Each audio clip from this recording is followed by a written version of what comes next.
त्वाड़े आवण दी रावा विच फूल बरसावांगे। नेमी सारण्य की परम पावन भूमि पर 88,000 ऋषि मुनियों के मध्य में हमारे श्री सूत जी महाराज बैठे हैं।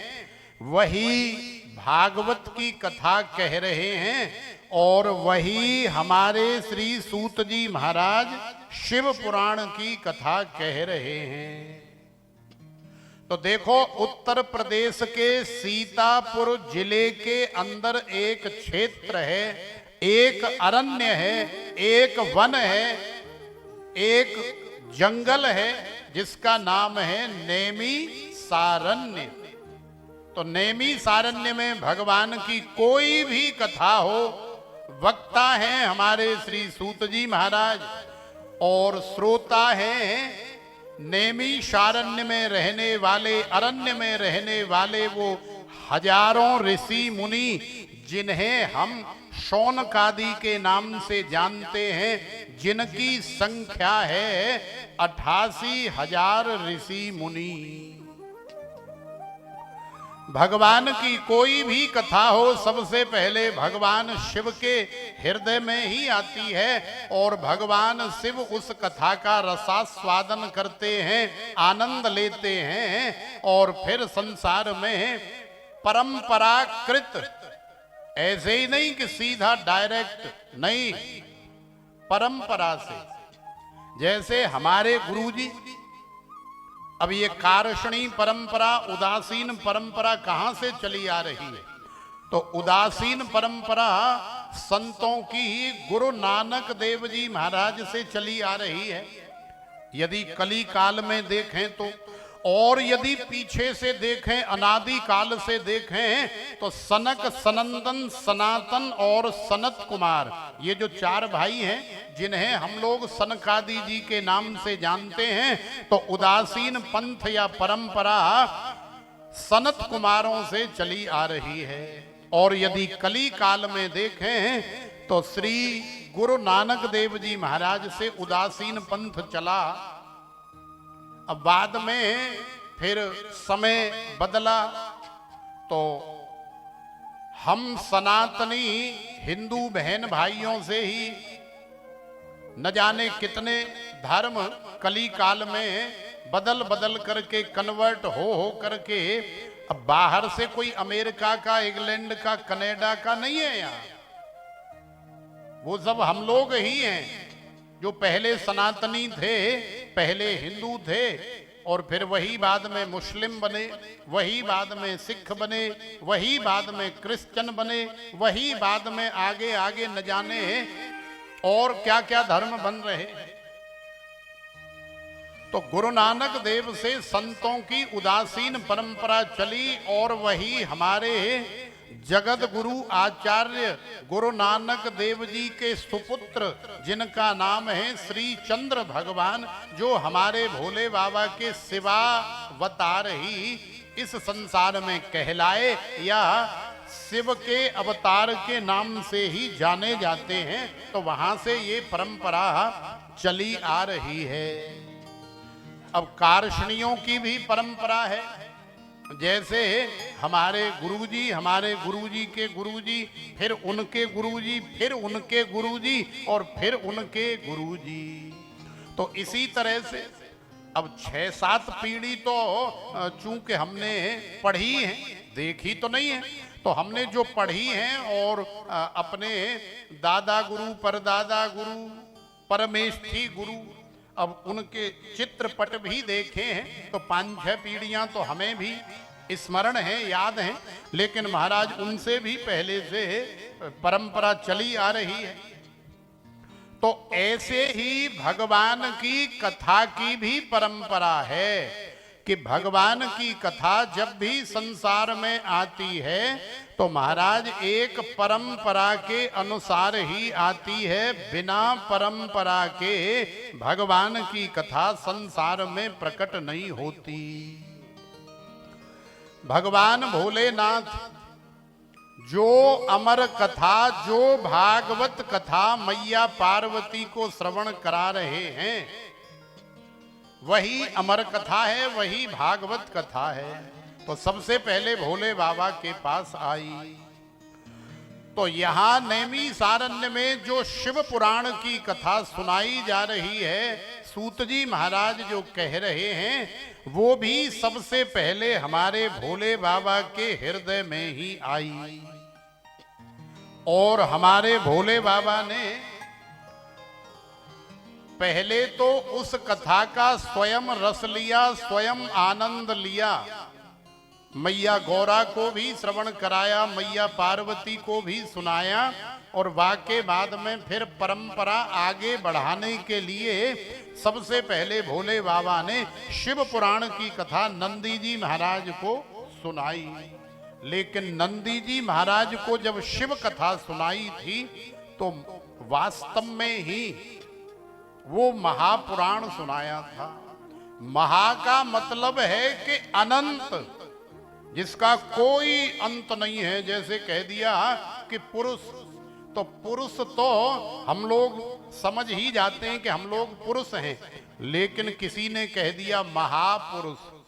महापुरुष का मतलब है कि ये केवल पुरुष नहीं है, पुरुष से भी बहुत आगे की चीज है। इसीलिए हम कह रहे हैं कि महापुरुष। तो शिव पुराण कहने से कथा का बोध तो हो रहा है, लेकिन यदि कह दिया गया कि शिव महापुराण, तो शिव महापुराण जो है भोले बाबा ने नंदी बाबा को सुनाया। अब उस समय शिव पुराण के अंदर 1 करोड़ की श्लोक संख्या थी जब भोले बाबा ने नंदी बाबा को सुनाया। तो नंदी बाबा बेचारे सुनते सुनते सुनते सुनते अब बड़ा टाइम हो गया।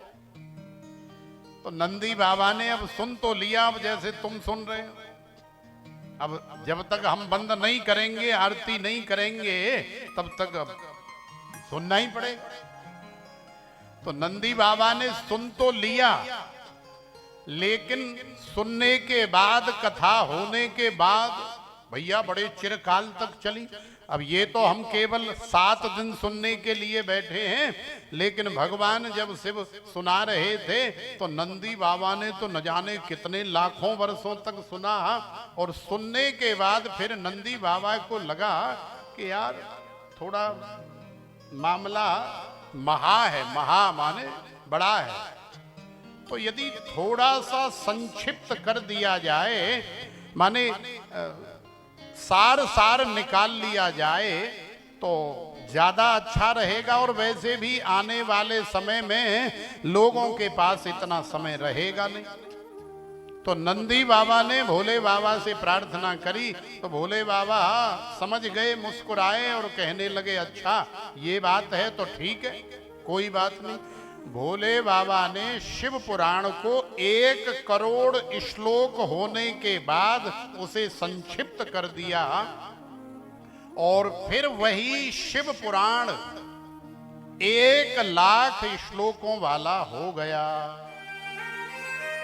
तो नंदी बाबा ने फिर वही 1 लाख श्लोक संख्या वाला शिव महापुराण सनत कुमार जी को श्रवण कराया।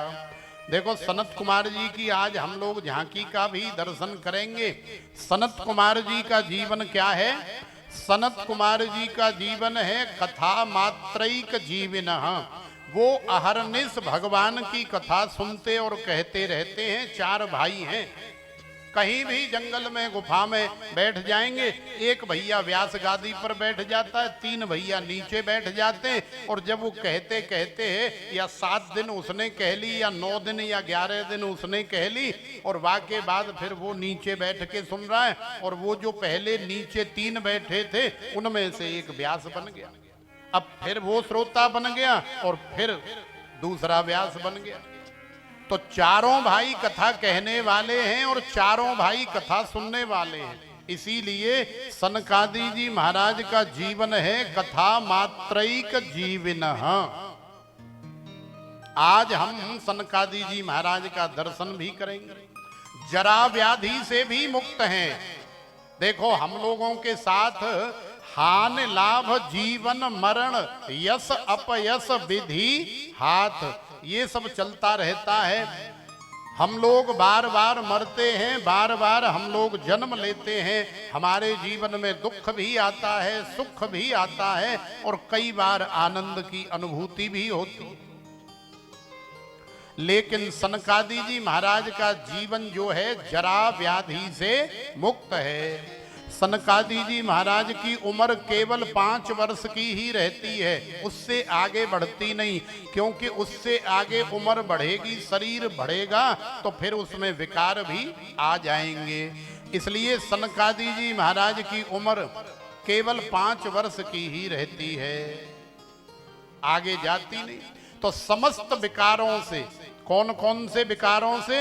काम, क्रोध, लोभ, मोह, मद, मत्सर, अहंकार, राग, द्वेष, ईर्ष्या, ये जो विकार है ना, जो चींटी से लेकर के हाथी पर्यंत प्रत्येक जीव के अंदर बसे हुए हैं और जीव को कठपुतली की तरह जैसे एक मदारी बंदर को नचाता है, ऐसे ही ये सारे विकार, वो चाहे 5 ज्ञानेंद्रियां हो और चाहे 5 कर्मेंद्रियां हो या फिर 11वां सभी इंद्रियों का राजा हमारा मन हो, माने जीव इंद्रियों के वश में है, इंद्रियां जीव के वश में नहीं है।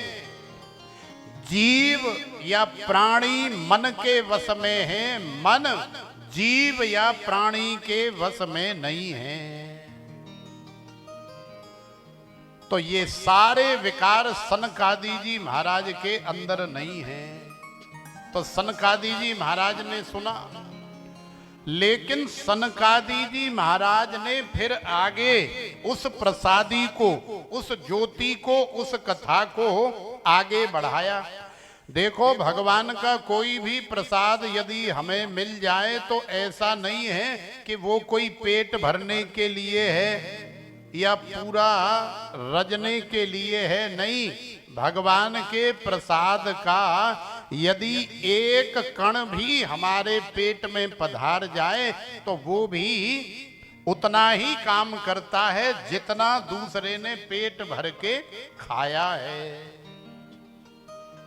तो भगवान की प्रसादी यदि हमें कहीं से मिले और कोई दूसरा भी रसिक यदि लेने के लिए इच्छुक है तो उसी प्रसाद में से एक आध दाना, एक आध किनका हम उसे भी दे करके फिर पा सकते हैं।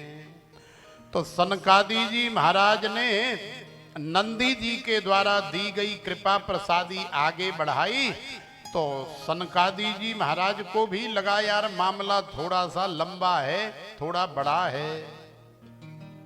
तो सनकादि जी महाराज फिर व्यास जी महाराज के पास गए और सनकादि जी महाराज ने वही शिव पुराण की प्रसादी या ज्योति या कथा व्यास जी महाराज को श्रवण कराई या प्रदान करी। और फिर कालांतर में महर्षि वेद व्यास जी को भी लगा कि आने वाले कली काल में लोगों के पास इतना समय नहीं रहेगा, कथा थोड़ी ज्यादा लंबी है। तो महर्षि वेद व्यास जी ने 1 लाख श्लोकों में से केवल 24,000 श्लोक छोड़े, बाकी सब भोले बाबा के चरणों में अर्पित कर दिए। तो इस समय जो शिव महापुराण की कथा है वो 24,000 श्लोकों की है। पहले शिव महापुराण में 12 संहिताएं हुआ करती थी, लेकिन इस समय व्यास जी महाराज ने संक्षिप्त कर दिया है। तो इस समय शिव महापुराण में केवल 7 संहिताएं बची हैं। श्रीमद् भागवत में 18,000 श्लोक हैं, देवी भागवत में भी 18,000 श्लोक हैं। तो देखो, आज नैमिषारण्य में उन 88,000 सौनकादि ऋषियों की तरफ से सूत जी महाराज से एक सवाल कर दिया गया। कौन सा सवाल कर दिया गया कि हे गुरुदेव, हम आपसे जानना चाहते हैं कि संसार में प्रत्येक जीव सुख चाहता है, समृद्धि चाहता है, वृद्धि चाहता है, लेकिन महाराज फिर ऐसा चाहने के बावजूद भी उसे सुख समृद्धि सदा के लिए क्यों नहीं मिलता है। तो श्री सूत जी महाराज कह रहे हैं कि देखो भैया, शौनकादि ऋषियों, भगवान के द्वारा एक व्यवस्था बनाई गई है। क्या बनाई गई है कि पुण्य बिना सुख होए नहीं, होए न दुख बिनु पाप, काहू को दोष न दीजिए, समझ आपने आप। अब इच्छा तो होती है, सुखाय कर्माणि करोति लोको न तई सुखम वान्य दुपारमं वा विंदेत भूयस्तव एव दुखम यदत्र युक्तम भगवान वदेन्नः। इच्छा तो होती है कि हमें सदा सर्वदा सुख ही मिलता रहे, हमारी कभी हानि नहीं हो, हमेशा हमें लाभ ही लाभ मिलता रहे, हमारा कभी नुकसान नहीं हो। लेकिन फिर भी हमारी इच्छा के विरुद्ध कार्य हो जाता है। तो देखो यहाँ उसका समाधान है, और आज पहले दिन की कथा में ही उसका समाधान हो रहा है। यदि हमारे शरीर में कोई रोग लगा है तो समझ लेना कि ये हमारे ही अपने किसी न किसी कर्म का फल हमें भोगना पड़ रहा है। हमारी पत्नी हमारे अनुकूल नहीं है, लड़ाकू है, झगड़ालू है, कलेश करने वाली है, या उसका आचरण ठीक नहीं है, जिससे हमें महादुख हो रहा है। अंदर ही अंदर हम लोग घुट घुट के मर रहे हैं, एक एक दिन न जाने कैसे कैसे काट रहे हैं। तो ये भी हमारे ही कर्म का फल हमें भोगना पड़ रहा है। यदि हमारा पुत्र हमारे अनुकूल नहीं है, हमारा आज्ञाकारी नहीं है, तो ये भी हमारे कर्म का ही फल है। यदि हमारे जीवन में कोई दुर्घटना घट जाती है तो ये भी हमारे कर्म का ही फल है। क्यों? क्योंकि पुण्य बिना सुख होए नहीं, होए न दुख बिनु पाप। बिना पुण्य के प्रताप से जीवन में कभी भी सुख हो ही नहीं सकता।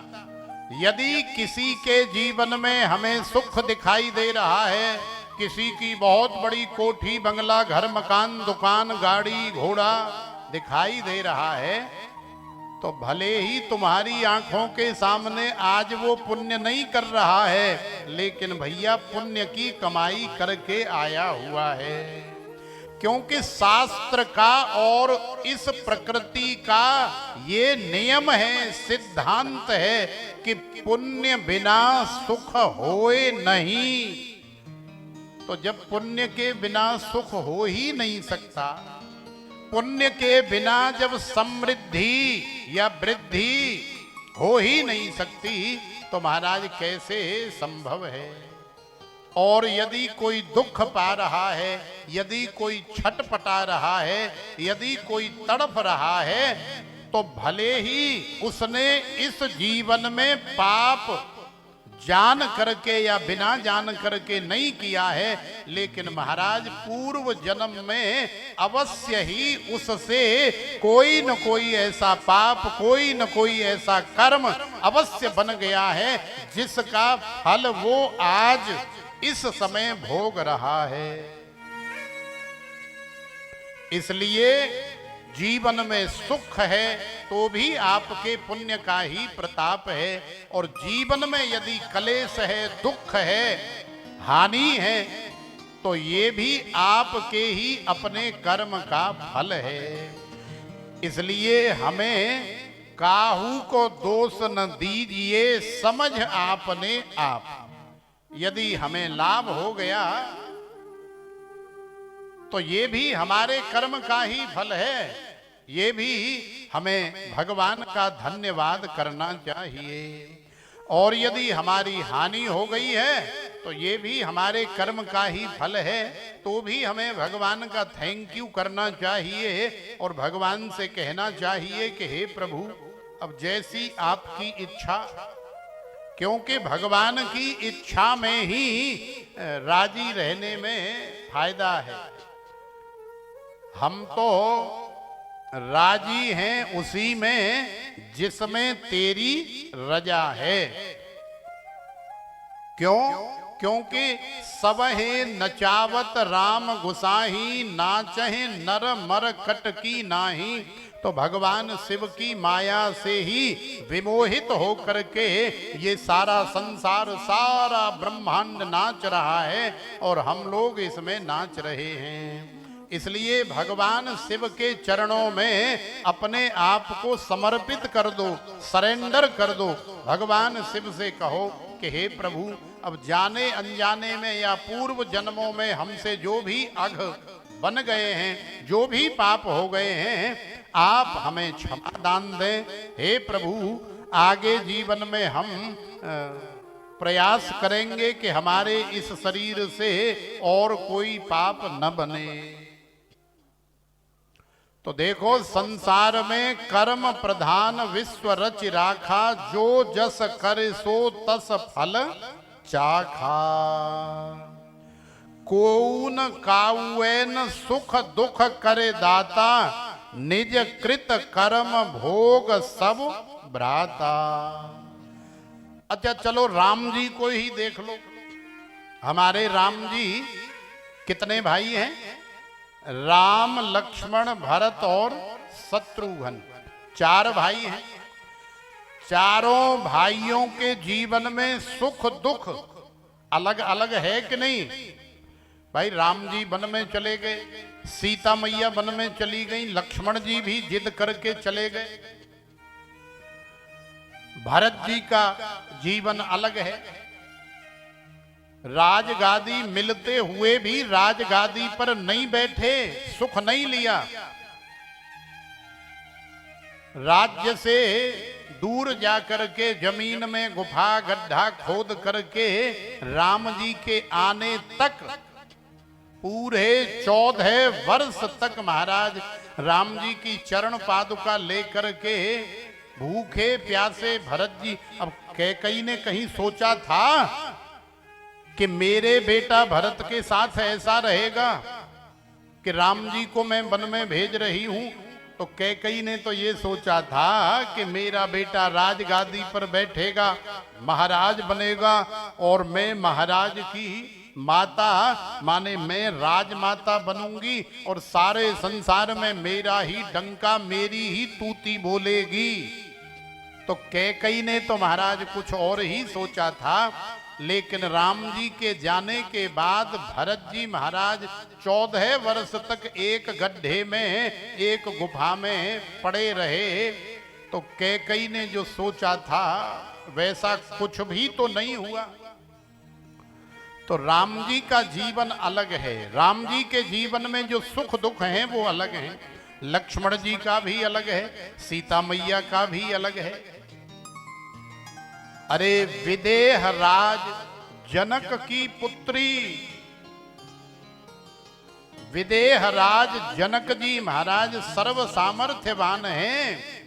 भगवती लक्ष्मी साक्षात विदेह राज जनक जी महाराज को मिली हैं सीता जी के रूप में। तो सोचो कि कितने सामर्थ्यवान हैं। तो ऐसे राजा की पुत्री बनने के बावजूद भी सीता मैया को क्या मिला? वनवास मिला। वहां से भी फिर रावण ले गया, तो वहां भी अनेकों प्रकार की यातनाएं, अनेकों प्रकार का डर। और फिर राम जी लंका को जीत करके ले तो आए, लेकिन लाने के बाद समाज में अनेकों उल्टी सीधी बातें हुई और फिर राम जी को, सीता मैया को अपने से अलग रखना पड़ा, दूर करना पड़ा, माने जंगल में भेजना पड़ा। और अग्नि परीक्षा भी देनी पड़ी। माने जलती हुई अग्नि में खड़ा होना पड़ा।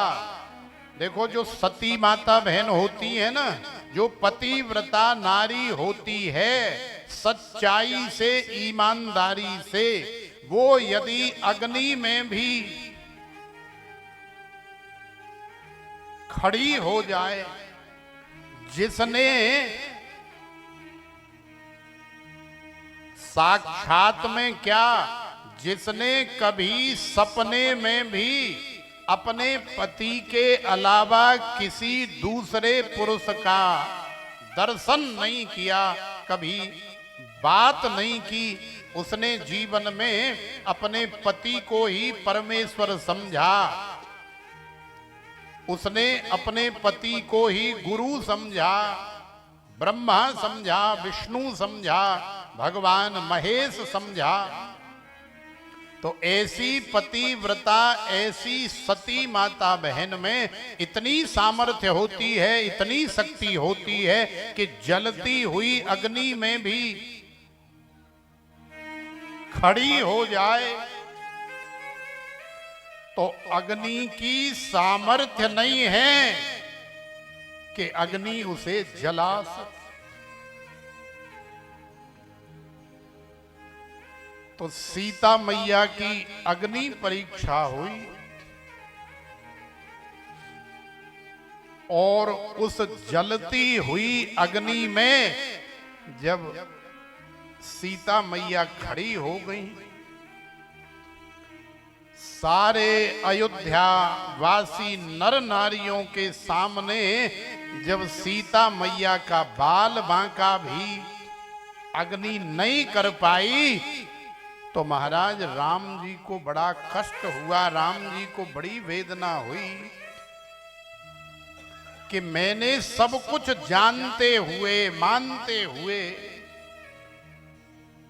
समाज के दो चार लोगों की बातों को सुन करके मैं तो पहले ही जानता था कि हमारी सीता कैसी है, लेकिन फिर भी मैंने उसे सबके सामने अग्नि में खड़ा कर दिया और आज अग्नि भी जला नहीं पाई।